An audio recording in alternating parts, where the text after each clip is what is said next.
നമസ്കാരം, ഫുക്രിയിലേക്ക് സ്വാഗതം. ഒടുവിൽ ഇറ്റലി തുടർച്ചയായി മൂന്നാം തവണയും ലോകകപ്പിന് യോഗ്യത നേടാതെ പുറത്തായിരിക്കുന്നു. 2018 2022 അവർക്ക് യോഗ്യത നേടാൻ കഴിഞ്ഞിരുന്നില്ല. ഇത്തവണയും അതുതന്നെയാണ് അവസ്ഥ. പ്ലേ ഓഫ് ഫൈനലിൽ, യൂറോപ്യൻ പ്ലേ ഓഫ് ഫൈനലിൽ ബോസ്നിയയോട് പെനാൽറ്റി ഷൂട്ടൗട്ടിൽ 1-4 ഗോളുകൾക്ക് തകർന്നടിഞ്ഞു ഇറ്റലി. സാധാരണ സമയത്ത് ഇരു ടീമും ഓരോ ഗോൾ അടിച്ചു നിന്നു. അതുകൊണ്ടാണ് പെനാൽറ്റി ഷൂട്ടൗട്ട് വേണ്ടി വന്നത്. 15ാമത്തെ മിനിറ്റിൽ, സാധാരണ സമയത്തിൻ്റെ കളിയുടെ 15ാമത്തെ മിനിറ്റിൽ ഇറ്റലി മുന്നിലെത്തിയതാണ് കീനിലൂടെ. പിന്നീട് ഏതാണ്ട് 64 മിനിറ്റ് ആ ഗോളിൽ തന്നെ മുന്നിട്ട് നിന്ന ഇറ്റലിക്ക് പക്ഷേ 79ാമത്തെ മിനിറ്റിൽ ബോസ്നിയെ തടുത്തു നിർത്താൻ പറ്റിയില്ല. ബോസ്നിയ അടിച്ചു, തബാക്കോവിച്ചിലൂടെ അടിച്ചു. ബോസ്നിയ പിന്നീട് ഷൂട്ടൗട്ടിൽ അപ്രമാദിത്യം കാണിക്കുകയും ചെയ്തു.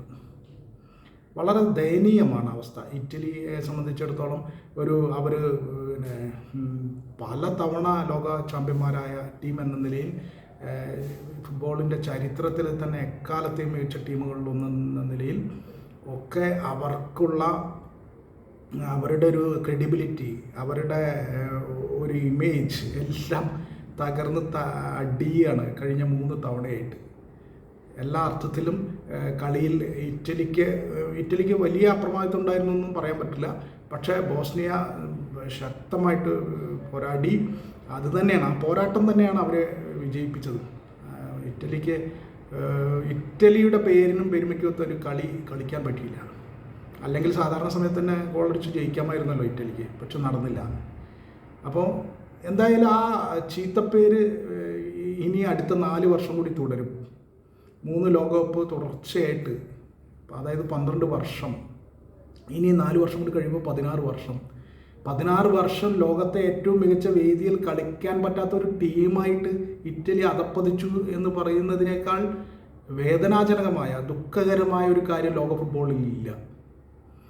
അങ്ങനെ ഇറ്റലി, നമ്മളൊക്കെ പ്രതീക്ഷിച്ചിരുന്നു ഇറ്റലി പ്ലേ ഓഫ് ജയിച്ച് ഫൈനലിൽ ബോസ്നിയെ തോൽപ്പിച്ച് അവർ എത്തും, ലോകകപ്പിനെത്തും.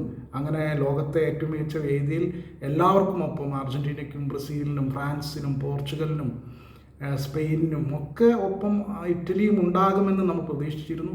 പക്ഷേ വളരെ സത്യസന്ധമായി പറഞ്ഞാൽ ഇറ്റലി ഭയങ്കര നിരാശപ്പെടുത്തി. യഥാർത്ഥത്തിൽ ഈ പ്ലേ ഓഫിലേക്കൊന്നും വരേണ്ട കാര്യമില്ല. അതിനു മുമ്പ് തന്നെ അവർക്ക് കളികൾ ജയിക്കാമായിരുന്നല്ലോ. അതൊന്നും ചെയ്തില്ല, ഒന്നും നടന്നില്ല. അവർ കഴിഞ്ഞ 2 തവണയും ചെയ്ത അബദ്ധങ്ങൾ തന്നെ ആവർത്തിച്ചു. ലോകകപ്പിന് എത്തിയില്ല. ബോസ്നിയ തന്നെയാണ് അർഹിക്കുന്നത്. അത് വേറൊരു കാര്യം. നമ്മൾ ഈ അർഹതയുള്ളവരെ തള്ളിപ്പറഞ്ഞിട്ട് ഇറ്റലിയുടെ പേരും പെരുമയ്ക്കും പറഞ്ഞുകൊണ്ടിരുന്നിട്ട് കാര്യമില്ല.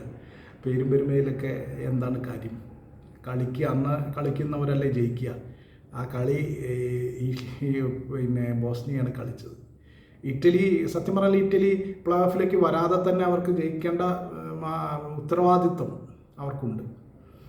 അപ്പോൾ അതൊന്നും അവർ ചെയ്തില്ല. അത് വളരെ ദയനീയമായിട്ട് തന്നെ, സത്യം പറഞ്ഞാൽ എന്താ പറയുക, ആ നിലയിൽ നിരാശ എന്നൊന്നും പറഞ്ഞാൽ പോരാ. അതിനപ്പുറത്തേക്ക് ഇറ്റലിയെ നമ്മൾ ലോകകപ്പിൽ ഇനി 4 വർഷം കൂടി കഴിഞ്ഞിട്ട് എന്തെങ്കിലും സാധ്യതയുള്ളൂ കാണാൻ. അന്നും കാണുമോ എന്ന് അറിയില്ല, നമുക്കറിയില്ല. നമുക്ക് വരാനിരിക്കുന്ന കാര്യങ്ങളെക്കുറിച്ചൊന്നും പറയാൻ കഴിയില്ലല്ലോ. അപ്പോൾ എന്തായാലും വളരെ സങ്കടത്തോടെ തന്നെ ഇറ്റലി ഇത്തവണത്തെ ലോകകപ്പിനില്ല എന്ന യാഥാർത്ഥ്യം നമ്മൾ ഉൾക്കൊണ്ടേ മതിയാവും.